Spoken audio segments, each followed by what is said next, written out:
이 시간 함께 나눌 하나님 말씀은 호세아 9장 1절에서 17절 말씀입니다. 호세아 9장 1절에서 17절 말씀, 우리 다 함께 한 목소리로 봉독하겠습니다.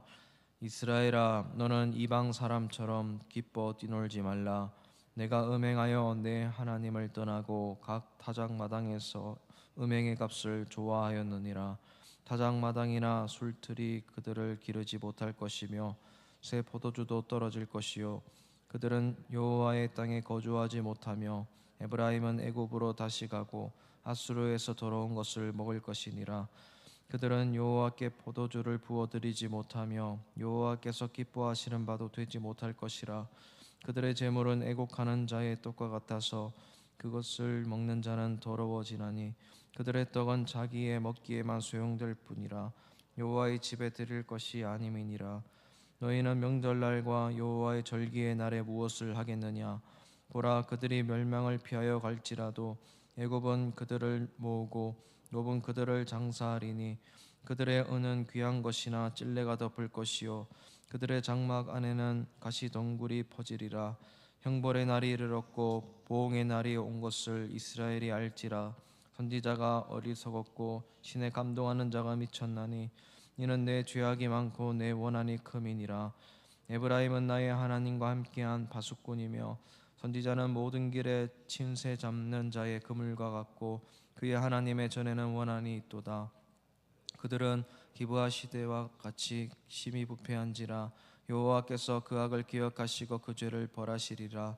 옛적에 내가 이스라엘을 만나기를 광야에서 포도를 만난같이 하였으며 너희 조상들을 보기를 무화과 나무에서 처음 맺힌 첫 열매를 본같이 하였거늘 그들이 바알부올에 가서 부끄러운 우상에게 몸을 들이므로 저희가 사랑하는 우상같이 가증하여졌도다. 에브라임의 영광이 새같이 날아가리니 해산하는 것이나 아이 베는 것이나 임신하는 것이 없으리라. 혹 그들이 자식을 기를지라도 내가 그 자식을 없이 하여 한 사람도 남기지 아니할 것이라. 내가 그들을 떠나는 때에는 그들에게 화가 미치리로다. 내가 보건대 에브라임은 아름다운 곳에 심긴 두루와 같으나 그 자식들은 살인하는 자에게로 끌어내리로다. 여호와여, 그들에게 주소서. 무엇을 주시려 하나이까? 아이 베지 못하는 태와 젖없는 유방을 주시옵소서. 그들의 모든 악이 길갈에 있으므로 내가 거기에서 그들을 미워하였노라. 그들의 행위가 악함으로 내 집에서 그들을 쫓아내고 다시는 사랑하지 아니하리라. 그들의 지도자들은 다 반역한 자니라. 에브라임은 매를 맞아 그 뿌리가 말라 열매를 맺지 못하나니 비록 아이를 낳을지라도 내가 그 사랑하는 태의 열매를 죽이리라. 그들이 듣지 아니하므로 내 하나님이 그들을 버리시리니 그들이 여러 나라 가운데에 떠도는 자가 되리라. 아멘. 알람이 아무리 울려도 일어나야 되는 사람이 듣기 싫다고 꺼버리거나 계속 그 알람이 울리는 것을 듣고도 일어나지 않으면 아무런 소용이 없습니다. 여러분, 하나님의 말씀이 바로 그와 같습니다. 하나님이 계속 경종을 울리고 경고를 하고 깨닫도록 말씀을 주시는데 듣는 자가 그것을 듣지 않고 흘려보내거나 아니면 듣기 싫다고 덮어버리고 딴 길로 가면 그것이 참 소용이 없는 것이 되는 겁니다. 이스라엘 백성들을 향한 하나님의 마음이 바로 그것과 같았습니다. 하나님이 계속 가르쳐 주셨고 역사와 문화를 통해서도 남겨놓으셨고 선지자를 통해서 알람을 울리시는데도 이스라엘 백성들이 계속 돌이키지 않는 것입니다. 그래서 그런 마음들이 호세아서를 통해서 너무나 적나라하게 하나님께서 직설적으로 지금 말씀하고 있습니다. 이 9장 1절에 보면 이스라엘 백성들에게 이렇게 선포하십니다. 이방 사람처럼 기뻐 뛰놀지 말라. 음행하여 내 하나님을 떠나고 타작마당에서 음행의 값을 좋아했느니라. 이 타작마당에서 뛰노는 이 장면은 이 추수를 할 때 사람들이 잔치를 벌이는 장면이라고 생각하시면 됩니다. 옛날 사람들은 이 곡식을 추수하고 그 추수한 것을 기념하면서 다 같이 잔치를 벌였었는데 그냥 잔치가 아니라 종교적 행위를 하는 잔치를 말하는 것입니다. 즉 이방 사람처럼 뛰놀지 말라는 것은 타작마당에서 추수를 기념하면서 우상 숭배하고 우상에게 제사를 드리는 장면을 연상하게 하는 것입니다. 그렇게 영적으로 음행하는 모습을 하지 말라라고 하시면서 이 1절 뒷구절에 보면 타작마당에서 음행의 값을 좋아하였느니라라고 말씀하고 있습니다. 여기서 우상을 숭배하면서 제사를 드리면서 음행하고 값을 받는 것, 이것은 이 성전에 우상 숭배하는 성전과 제단에서 창기들이 활동하는 모습을 보여주는 것입니다. 이 화대를 받는 것을 말하는 겁니다. 몸을 팔아서. 즉 하나님께서 주신 것을 가지고 다른 우상이 주었다고 생각하면서 우상에게 제사를 드리는 우상 숭배하는 사람들을 영적인 간음으로 취급하시는 하나님의 마음이 여기 들어있는 것입니다. 그리고 2절 말씀에도 보면 타작마당이나 술틀이 그들을 기르지 못하며 새 포도주도 떨어질 것이요. 그렇게 하나님으로부터 왔던 것을 하나님께 감사하지 못하는 삶을 살면서 자신의 인생길을 우상에게 다 바치는 그 사람들의 삶을 결국 마지막의 모습을 보여주는 겁니다. 결국 그렇게 얻었다고 생각했던 술틀도 아무것도 없게 될 거고 포도주도 떨어질 날이 오게 될 것이다 라는 것입니다. 심판과 보응의 날을 이야기하는 것입니다. 그리고 3절 말씀에도 보면 여호와의 땅에 거주하지 못하며 에브라임은 애굽으로 가고 아수르에 가서 더러운 것을 먹을 것이니라. 애굽, 아수르, 이 포로 생활을 했던, 포로로 이스라엘 백성들이 잡혀갔던 그 멸망을 주었던 그런 나라들을 말하는 거 아니겠습니까? 그러니까 결국 다시 포로 생활을 하게 될 것이고 다시 심판받을 것이다, 다 잃어버릴 것이다 라는 것을 말씀하고 있는 겁니다. 영적인 간음을 하는 사람들에게 지금 말씀하고 있는 것입니다. 그리고 4절 말씀에 이 말씀이 더 무서운 말씀입니다. 다 잃어버리는 것보다 더 무서운 게 바로 하나님을 잃어버리는 것인데 4절에 보면 그들은 여호와께 포도주를 부어 드리지 못하며 여호와께서 기뻐하시는 바도 되지 못할 것이라. 그들의 재물은 애곡하는 자의 떡과 같아서 그것을 먹는 자는 더러워지나니 그들의 떡은 자기의 먹기에만 소용될 뿐이라. 여호와의 집에 드릴 것이 아님이니라 말씀합니다. 여기 보면 애곡하는 자의 떡이라는 것은 이 보통 제사에 올려드리는 것들을 말하는 건데, 애곡하는 자의 떡은 제단에 올리지 못하는 떡들을 말하는 것입니다. 포도주도 부어드리지 못한다라고 말합니다. 그러니까 하나님께 다시 회개하면서 돌아가고 하나님께 예배드리고 싶은데, 하나님께 다시 드리고 싶은데 예배가 성립이 안 되는 장면을 지금 말씀하고 있다라는 겁니다. 결국 하나님께서 안 받으시니까 이제 우리가 처리하기에도 급급한 그 제사의 모습을 말씀하고 있는 것입니다. 하나님께서 결국 그 사람의 예배를 받지 않으시고 하나님이 만나주지 않으시고 말씀하지 않으시는 그 무서운 영적인 유기를 말하는 것입니다. 그러니까 지금까지 이스라엘 백성들이 자기가 배운 대로 그 문화에서 녹아든 대로 우상을 숭배하면서 우상에게 제사를 드리면서 열심히 수학을 하고 열심히 살아갔지만 하나님이 그냥 끝까지 인내하시는 게 아니고 결국 심판의 날이 있을 것이고 그 심판의 날에는 하나님이 철저히 그 사람 외면하시겠다라고 말씀하고 있는 것입니다. 하나님이 외면하는 것만큼 무서운 심판이 없지 않습니까? 지옥이 무서운 이유는 지옥불이 뜨거워서가 아니라 하나님이 절대로 오지 않는 곳이기 때문에 그렇습니다. 하나님이 눈길도 안 주는 곳입니다. 그래서 지옥이 무서운 것입니다. 여러분, 지금 이스라엘 백성들이 하나님 앞에서 유기받는 이 장면은, 예배 절대로 안 받으시는 이 장면은 지옥만큼 무서운 장면입니다. 사람들이 그렇게 살아도 된다고 생각하지만 결국에는 심판의 날이 온다라는 것입니다. 아무리 드려도 하나님이 외면하시는 그 날이 온다라고 하나님이 지금 경종을 울리는 말씀을 하고 있는 것입니다. 그리고 5절, 6절 이 부분도 마찬가지입니다. 명절날 여호와의 절기의 날에 하나님이 안 받으시니까 무엇을 하겠느냐라고 말씀하십니다. 그리고 그런 심판의 날에 6절 말씀에 멸망을 피하여 갈지라도 애굽은 그들을 모으고 노브는 그들을 장사하리니 그들의 은은 귀한 것이나 찔레가 덮을 것이요 그들의 장막 안에는 가시덤불이 퍼지리라 라고 말씀합니다. 하나님이 만나주지 않으시니까 아무리 피해서 도망가봤자 애굽 정도밖에 못 간다라는 겁니다. 그리고 하나님 손아귀에 있을 수밖에 없다라고 말씀하고 있습니다. 그리고 그런 사람들 많이 모인다라는 겁니다. 그리고 사람들이 많이 모이는 곳, 그곳이 좋은 곳이 아닙니다. 유혹이 그 사람들을 모으는 곳일 수 있습니다. 그러니까 뭐 요즘에 유행하는 그 유행들, 사람들이 많이 따라가는 곳, 사람들이 많이 넓은 길로 걸어가는 곳, 그곳으로 사람들이 많이 가지만 결국 그곳에는 구원이 없는 길일 수가 있습니다. 진짜 구원의 길은 좁고 협착한 길일 수 있다. 예수님이 말씀하셨지 않습니까? 가봤자 애굽인데 애굽 정도밖에 못 가는데 사람들이 많이 간다고 거기에 모이게 되는 겁니다. 멸망의 길을 피해서 사는 사람들의 모습을 보여주고 있습니다. 그리고 놉은 실제로 이 많은 이 묘지가 있는 곳이었습니다. 그런 곳들을 상징하는 곳인데 결국 살아봤자 거기에 장사된다라는 겁니다. 결국 죽는 날이 올 거라는 겁니다. 수명이 짧고 인생에는 한계가 있다라는 것을 보여주고 있습니다. 아무리 귀해 보이는 은이나 이런 보물들 같은 곳이라도 결국 거기 찔레가 덮을 것이다. 소용없게 될 것이다. 다 쓰지 못한다라는 것이죠.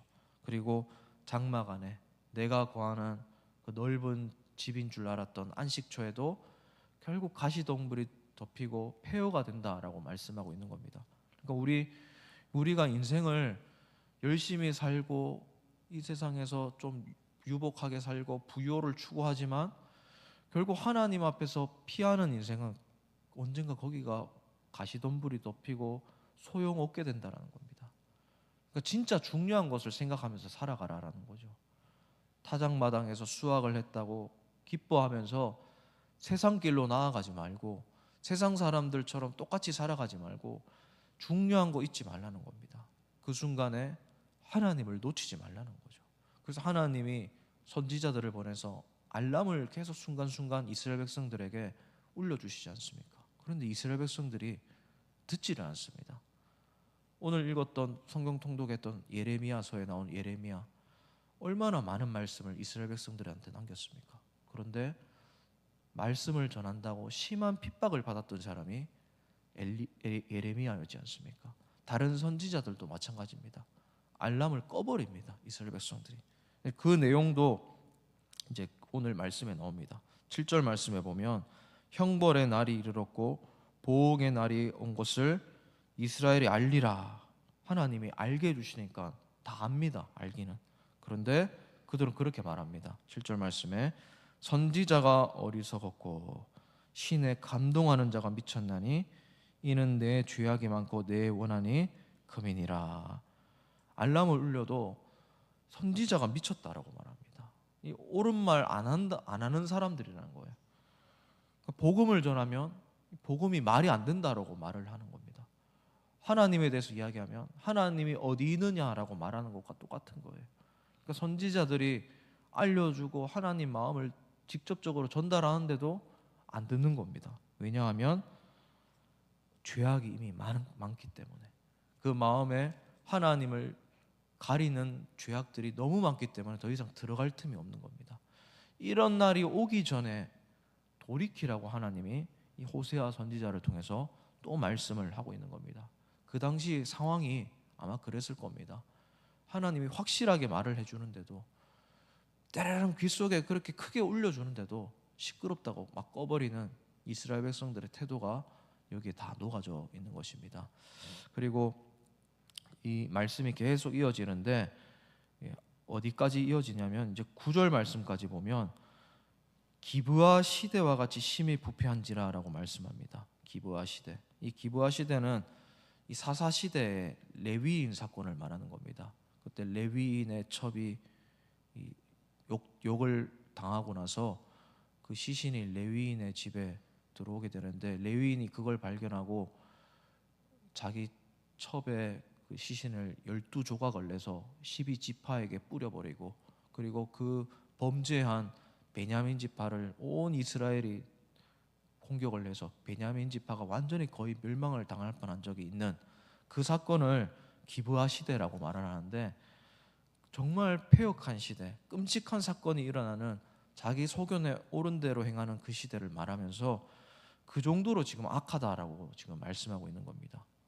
역사는 이렇게 반복되고 또 하나님께 돌아왔다가 다시 잊어버리고 하나님 앞에서 떠나는 이스라엘 백성들의 상태를 말하면서 안타까워하는 하나님의 마음이 여기 드러나는 것입니다. 그리고 10절 말씀에도 보면, 옛적에 내가 이스라엘을 만나기를 광야에서 포도를 만난 같이 하였으며 너희 조상들을 보기를 무화과 나무에서 처음 맺힌 열매를 본 같이 하였거늘 이라고 말씀하는 것은 그만큼 기뻐했다라는 겁니다. 사랑했다라는 겁니다. 광야에서 포도를 만날 때, 먹을 것을 만날 때, 수분이 섭취될 때 얼마나 기쁘겠습니까?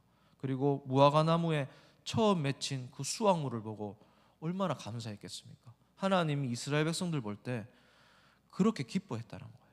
그만큼 귀하게 여겼다는 거예요. 소중하게 여겼는데, 그들이 바알부올에 가서 부끄러운 우상에게 몸을 들임으로 사랑하는 우상같이 가증하였도다라고 말합니다. 하나님이 사랑하는 이 마음을 배신하고 바알부올에 가서 그 우상 숭배하고 막 빨개 벗고 막 제사를 드리는 그 모습, 하나님이 바라보실 때 얼마나 배신감을 느꼈겠습니까? 얼마나 그 사랑이 질투처럼 변했겠습니까? 하나님이 그런 마음을, 감정을 여기 계속 쓰고 있습니다. 뒤에 나오는 구절도 마찬가지입니다. 말씀을 버리고 하나님께 받은 사랑을 배반하는 이스라엘 백성들의 행위가 17절까지 계속 이어집니다. 사랑하는 성도님 여러분, 오늘 말씀에서 이 하나님의 마음이 얼마나 구구절절하고 마음이 아파하시는지 여기 잘 나와 있습니다. 근데 우리가 중요한 것은 하나님이 우리를 이 정도까지 계속 알람을 울려주고 우리를 깨닫게 해주고 싶어 하신다라는 것입니다. 하나님 포기하지 않으시고 계속 말씀하십니다. 그런데 그것이 끝이 없는 게 아닙니다. 끝이 있습니다. 하나님께서 멈추실 때가 있습니다. 그리고 그 멈추시는 날이 결국 심판의 날이 되는 것입니다. 끝까지 기다려 주시지만 끝이 있다라는 사실입니다. 그래서 여기에 보면 심판의 날이 나오고 보응의 날이 나오고 형벌의 날이 나오는 겁니다. 그때가 되면 돌이킬 수가 없는 겁니다. 아무리 하나님께 드려도 하나님 받지 않으시는 겁니다. 그런 날이 오기 전에 돌이켜야 되는 것입니다. 그래서 하나님이 돌이키기를 바라는 하나님의 마음을 보여주시는데, 혹시 우리 성도님들 주변에 혹은 우리 교회 안에 방황하고 있는 분들이 있을 수가 있습니다. 하나님이 기다리시고 지금도 안타까워하시지만 이 마지막 날까지 가서는 안 되지 않겠습니까?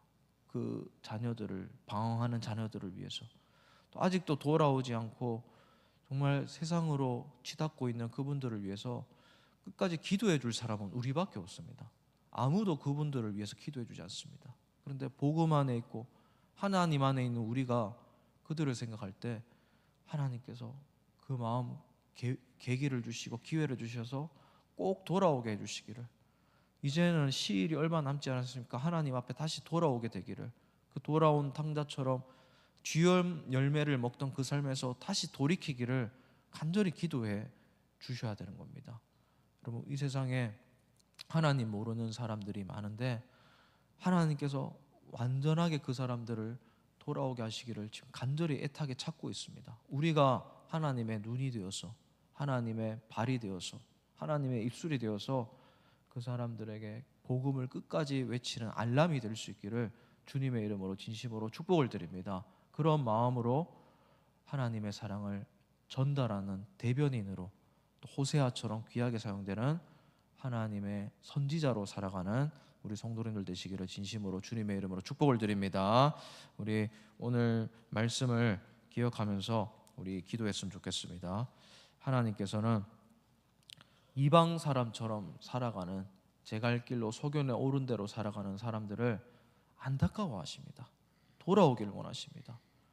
누가 하나님의 선택받은 자인지는 우리가 모르지만 하나님은 아시기 때문에 온 인류를 바라보는 그 하나님의 사랑을 우리가 알고 그 사랑을 대변하는 마음으로 우리가 이 세상의 사람들에게 복음을 전하면서 살아가야 되는 겁니다. 또 우리 주변에 있는 사람들, 또 우리 교회 교인이었지만 지금 안 보이는 방황하는 자녀들, 또 우리 방황하는 지인들, 우리 구역 식구들을 위해서 꼭 기도해 주시길 바랍니다. 모든 상황 속에서도 하나님을 바라보게 하시고 믿음을 되찾게 하시고 방황을 끝내고 다시 돌아오게 하여 주시옵소서. 그렇게 기도해 주시고 또 나머지 기도 제목들로 기도하고 개인적으로 기도 제목 있으시면 기도하시고 돌아가시도록 하겠습니다. 이 시간 합심하여 함께 기도하겠습니다.